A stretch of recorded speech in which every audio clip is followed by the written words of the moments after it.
So I just watched a video. The title was Newcomers Struggle to Find Affordable Rentals in Canada. Visitor parking. Vineet and Diksha Jain arrived in Saskatoon from India last year with high hopes for a better life and began searching for a home. The first thing that kind of caught my eye was it was in Saskatoon, which is the #1 most affordable, bigger city in Canada to rent in. So if you can't find a unit there, it's going to be pretty hard if you go anywhere else. I think the average rent in Saskatoon is around $1,100. So everything is kind of affordable. They saw rising rents, but being new to Canada was the biggest obstacle.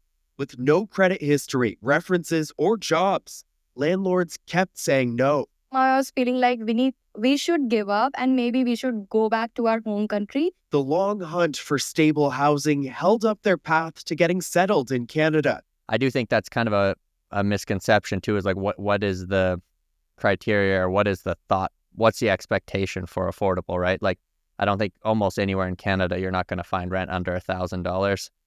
And I think that expectation is just moving up, right? In Ontario or BC, you're probably not going to find much under $2,000. So it will catch up in the other places as well, where what used to be affordable no longer is. I don't think this is just newcomers. I think everybody struggles with finding affordable units. And I think the one struggle where, immigrants definitely have is when you're coming here and looking for a unit, basically anything that a landlord would check to see if you're credible, you don't have. You don't have a rental history with references. It's very hard to check credit from someone who's coming from out of the country. And a lot of them maybe don't have a job. They're coming here to look for a job. So it's like all the boxes that you would check, you can't check. So it's hard for a landlord to take that risk on somebody they don't know. The Jains are among many newcomers to Canada reporting challenges finding housing. The cost of rentals continues to grow across Canada, with most units still too expensive for the average renter.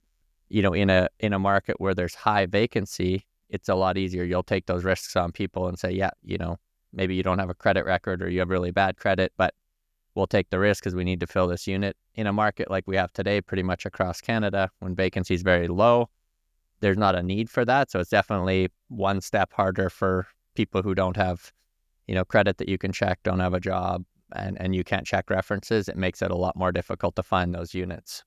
So on the affordability side, you could just look at this chart. In 2024, we brought in 485,000 residents, and we built 145,000 units. This year in 25, we're supposed to build 165,000 rental apartments and bring in 500,000 people. So you can see that it's not getting better, and that's excluding temporary workers and students and all the actual population growth we have just from inside the country. So that the affordability gap isn't getting better, it's getting worse. When you see those numbers, 145,000 or 165,000, that also doesn't take into account all the units that got flooded or got burnt or just were too old or got condemned or buildings got torn down. So the actual supply isn't growing by that number either. So it's a much bigger gap than that, right? You would need to bring on about double the units to kind of start to close that gap, or you limit the amount of people coming in the country, which then limits your workers who can build the building. So it's kind of a vicious cycle there. So watching a video like this, I wouldn't be, too terribly concerned about people with none of that criteria being able to find units, because that is just kind of a product of the market. Where I would be a lot more concerned is I talked to a first responder in Toronto, and he said nobody in his firehouse could live within 1 hour of the fire hall because they couldn't afford spots. So I think that's why you're seeing higher vacancies in the condo market in Toronto, maybe in Vancouver, is there does become a point where even people with really good jobs, really good careers can't afford to live in an area.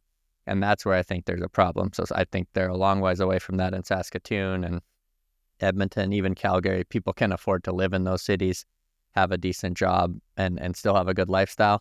But when you start getting into Toronto, Vancouver, and the price is, your rent is 80% of your income, there isn't room to go up anymore.